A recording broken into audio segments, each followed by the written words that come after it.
Hello all, మేము last week ఒక రెస్టారెంట్కి వెళ్ళాం అండ్ ఆ రోజు గ్రాసరీ షాపింగ్ చేసుకొని ఇంకా బయట తిందాము అనేసి ఈ రెస్టారెంట్కి వచ్చామన్నమాట. అండ్ రెస్టారెంట్కి వెళ్ళేటప్పటికి ఫుల్ జోష్ మీద వెళ్ళాం, మంచిగా తినాలి, చాలా రోజులు అవుతుంది బయట తినేసి అని అనుకొని వెళ్ళాము. కానీ రెస్టారెంట్ నుంచి రిటర్న్ వచ్చేటప్పుడు మాత్రం అసలు ఎందుకు వచ్చామో బాబు ఈ రెస్టారెంట్కి అని అనిపించింది. అస్సలు అంటే అస్సలు బాగాలేదు, టేస్ట్ చాలా వరస్ట్ అనిపించింది నాకు. అండ్ రెస్టారెంట్ యాంబియన్స్ వచ్చేసి ఇట్లా ఓల్డ్ పిక్స్ అన్ని ఫ్రేమ్ చేసి పెట్టారు, కొంచెం ఎస్థెటిక్ లుక్ వచ్చింది, బాగుంది చూడడానికి. అండ్ మెనూ కార్డ్ చూసి ఏమైనా డిఫరెంట్గా ఆర్డర్ చెప్దాము అనేసి ఫస్ట్ ఒక తక్కువ పెరాటో ఆర్డర్ చెప్పామన్నమాట. అండ్ ఇంకా బుజ్జమ్మ కూడా మెనూ కార్డ్ చూసి రివర్స్లో పెట్టి మరీ చదివేస్తుంది అది. అండ్ బుజ్జమ్మ అయితే ఫుల్ యాక్టివ్ ఉంటుంది, బయటకు వస్తే అస్సలు ఇబ్బంది పెట్టదు, మంచిగా ఆడుకుంటుంది, అదొక ప్లస్ పాయింట్ మాట బుజ్జమ్మలో.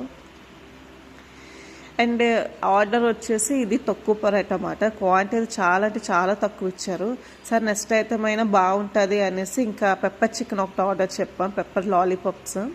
అండ్ అవి చూసాక నా కళ్ళు తిరిగాయి. అసలు చికెన్ లాలీపాప్స్ అంటే అది కాకుదో ఎలకదో ఇచ్చాడేమో అనిపించింది, అంత చిన్నగా ఉన్నాయి, అసలు అందులో ఫ్లెష్ కూడా ఏం లేదు. ఇంకా ఆర్డర్ చేంజ్ చేసి ఫ్రైడ్ చికెన్ ఆర్డర్ చెప్పామన్నమాట.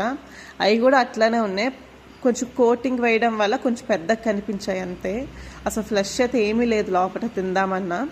తర్వాత మరి ఇంకేం చేయలేక బిర్యానీ ఒకటి ఆర్డర్ చెప్పుకొని అది తినేసి ఇంటికి వెళ్ళిపోయాం. ఫుల్ డిసప్పాయింట్ అయ్యాం మేమైతే.